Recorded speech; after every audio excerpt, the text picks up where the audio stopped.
අපි දන්නවා මේ මොහොත වෙද්දී අපේ රට අවුරුදු 76ක් පුරාවට වංචාව දූෂණය හොරකම නාස්තිය කර පින්නගෙන එමින් මේ පාලකයෝ මේක ඇදගෙන ඇවිල්ලා වලකට දැම්මා.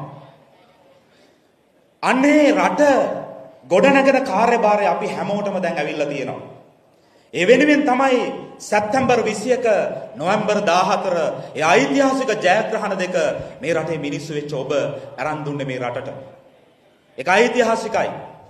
නිසා අපි හැමෝටම කාර්යභාරයක් තියෙනවා. ඒ වෙනුවෙන් අපි වැඩ කරන්න ඕනකම තියෙනවා.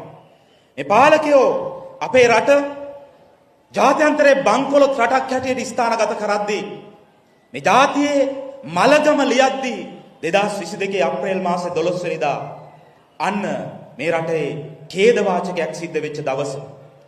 අන්න අපිට පුළුවන් වුණා මේ රටේ ධෛර්ය සම්පන්න මිනිස්සු, ඒ වගේම ඔබ දේශමාමක මිනිස්සු, දේශප්‍රේමී මිනිස්සු, මේ රටට ආදරය කරන ඔබ, විශේෂයෙන් තරුණයෝ එකතු වෙලා මේ රටේ අරගලයක් කරා.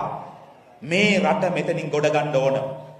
ඔවුන්ට විරුද්ධව අරගලයක් කරා.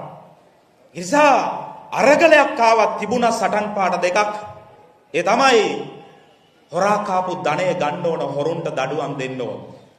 මේකත් එක්ක මේ අරගලේ සටන් පාඩ ක්‍රියාත්මක කරමින් අපිට පුළුවන් වුණා ජනතාවාදී ව්‍යාපාරයක් හැටියට ජාතික ජනබලවේගයට මේ අරගලේ ආදර්ශයන් මුදුන් පමුණවන්න, මේ අරගලයට පන්නරයක් දෙන්න අපිට පුළුවන් වුණා. අනේකත් එක්ක අපි මේ රට දැන් ජාතික ජයග්‍රහණ දෙකක් එක්ක ඉස්සරහට අරගෙන යනවා. අනේ එහෙම යද්දී ඔබ මතක තියාගන්න අපිට ඊළඟට තියෙනවා කඩයිමක්. ඒ ජාතික ජයග්‍රහණය ගමට ගේන්න ඕන, ගමට කාන්දු කරන්න ඕන, පැල කරන්න ඕන. ඒක තමයි මැයි මාසේ 6 වෙනිදා. මැයි මාසේ 6 වෙනිදා මුළු රටම බලාගෙන ඉන්නවා. ඒක එක දවසක් නෙවෙයි. ඓතිහාසික දවසක්. ඒක මනුස්සත්වයේ දවසක්. ඒක යුක්ති සහගත දවසක්. ඒක මේ රට මේ වැලට වැටලා තියෙන රට ගොඩ ගන්න දවස. මේක අපේ අම්මගේ තාත්තගේ දවස. මේක අපේ රටේ අපේ අම්මගේ තාත්තගේ පිළිකා බෙහෙත් එකට වතුර කලවම් කරපු පාලකයෝ සදහට මෙලවන දවස. අන්න ඒකට නිසා අපිට තියෙන යුතුයකමක් ඒ වෙනුවෙන් කරන්න. යන්න ඡන්දවලට, ගන්න ඡන්ද පත්‍රිකාව අතට, ගහන්න මාලිමාව ඉස්සරහින් කතිරේ ජාතික ජනබලවේගය මුළු රට පුරාම අපි දැවැන්ත ජයග්‍රහණයක් කරන් පෙන්නමු ඒ වෙනුවෙන්. ඒක නිසා අපි ඔබෙන් නැවත නැවතත් ඉල්ලනවා මේක අපි කරන්න ඕන.